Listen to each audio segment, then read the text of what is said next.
Patuloy na tinatamasa ni Vice President Sara Duterte ang buong suporta ni Pangulong Ferdinand Marcos Jr. Pahayag ito ni PBBM sa ginanap na kapihan with the media na ginawa sa Hawaii nang tanungin ang kanyang reaksyon tungkol sa naging usap-usapan na may posibilidad na maghain ng impeachment case laban sa Vice President ang ilang kongresista sa Kamara. Iginit ni PBBM na hindi deserve ni Vice President Sara Duterte ang ma-impeach. Tiniyak naman ni Pangulong Marcos na pagtutuunan niya ng pansin ang naturang issue. Binabantayan namin ng mabuti because we don't want her to be impeached. We don't want her to, she does not deserve to be impeached.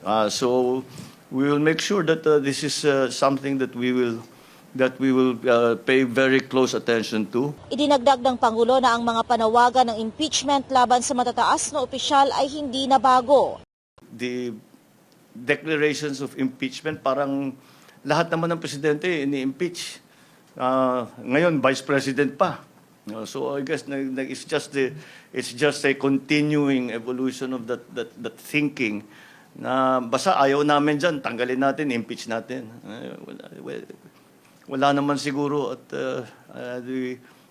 wala naman sigurong dahilan kung hindi lang ayaw sa amin. That's not a reason to be impeached. Nang tanungin naman kung mayroon ng crack sa unity, sinabi ni Pangulo Marcos na hindi niya nakikita na darating ito. Sa katunayan, ani PBBM lalo silang lumalakas. Napansin din ni Pangulong Marcos ang political development sa unity nitong mga nakaraang buwan. These are the same people that talk about impeachment. They are also the same people that, wala na, nagbaklas-baklas na yung unit team. Hindi totoo yun. Tignan na lang ninyo mga political developments in the past few months. Binigyang diin din ni Pangulo Marcos na sa personal na antas, maganda ang kanilang relasyon ni Vice President Duterte. Iginit din ng punong ehekutibo na wala siyang nakikita kundi magagandang bagay sa trabaho ni VP Sara sa Department of Education. Excellent. On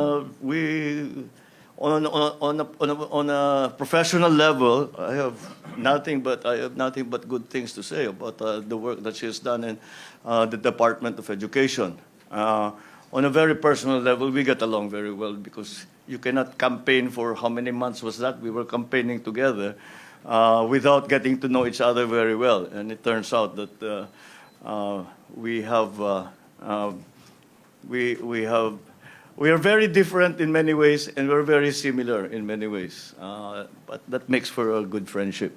Samantala, may inilabas na ring pahayag si VP Sara ukol sa naturang issue. Sinabi ni Vice President Sara Duterte na napag-usapan na nila ni Pangulong Bongbong Marcos ang patungkol sa umano'y impeachment case. I believe I still have the trust of President Marcos Jr. Why? Because before he left, I asked him about the impeachment and he told me the truth that he knows about that impeachment. Para sa Diyos at sa Pilipinas kong mahal, Creseline Catarong, SMNA News.